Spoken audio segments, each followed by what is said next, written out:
కాకపోతే ఒక గంట చేస్తాం ఏముంటుంది వచ్చేస్తాం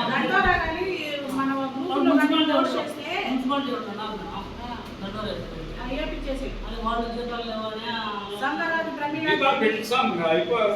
ప్రమీలాదేవి రాజమ్మ అన్ని పడిగల జయమ్మ ఇవన్నీ డీటెయిల్స్ లేవు.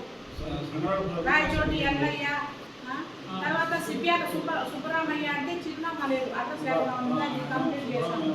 అట్లా మేకల వీరనాలయ్య ఇన్ని సెల్ ఫోన్ నెంబర్ లేకుండా ఉంది కంప్లీట్ చేసాము. అట్లా ఈ లిస్ట్లో ఉండే వాళ్ళవి ఏమన్నా కీర్తిపాటి సూర్యప్రకాశాలు, చింతకుంట వెంకటేశ్వర్లు, చింతకుంట వెంకయ్య, కుందేళ్ల కమల, ముట్టుకో లక్ష్మీదేవి, నేతి లక్ష్మీదేవి, నారిగారి కూటారమ్మ, నేతి పెద్దరెడ్డయ్య రెడ్డమ్మ, నేతి పెద్దరెడ్డమ్మ, ముఖ్యంగా చిన్నక్క, కమతం శివారాణి, కమతం నాగరత్న, కమతం చిన్నమ్మ, సంగరాజు రెడ్డమ్మ, కీర్తిపాటి సుబ్బరాజు, గొగడ రామచంద్ర, వైడి వెంకటేశ్వర వీళ్ళ గురించి డీటెయిల్స్ ఏం తెలియదు కదా వీళ్ళకి.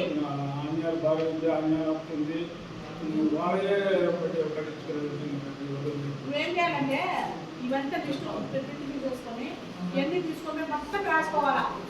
ఒక ఫోటో, తర్వాత వచ్చేసి వాళ్ళ అడ్రస్, వాళ్ళ ఆధార్ నెంబరు, వాళ్ళ మొబైల్ నెంబరు, ఒకవేళ వాళ్ళ భర్త పేరు ఇప్పుడు ఈయన ఉంటాడు అనుకో ఈయన నాయన పేరు రాసుకోవాలి, అదే ఆడవాళ్ళు నాయన భర్త పేరు రాసుకోవాలి అని రాసుకొని తెచ్చుకుంటే మనకు లాగిన్ ఓపెన్ చేసుకుని చూస్తే ఏవైతే లేవో మీరు లాగిన్ ఓపెన్ చేసుకొని ఈ 400 చిల్లర ఉండే వాటికి ఏమేమి బ్యాలెన్స్ ఉన్నాయో చెక్ చేసుకొని రాసుకోవచ్చు. లిస్ట్ తీసుకున్నాను అప్పుడు పోయి వాళ్ళని అడిగితే చెప్పేస్తారు.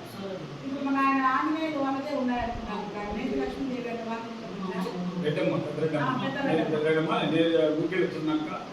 వాళ్ళు ఉంటే కదా అక్కడ మనకి అడ్రస్ ఏం తప్పు ఉంది మన దాంట్లో. మొబైల్ నెంబర్ లేదా, ఆధార్ నెంబర్ లేదా, లాగిన్ ఓపెన్ చేసుకొని చెక్ చేసుకోవాలి. చెక్ చేసుకొని అన్ని పేర్లు రాసుకోవాలి.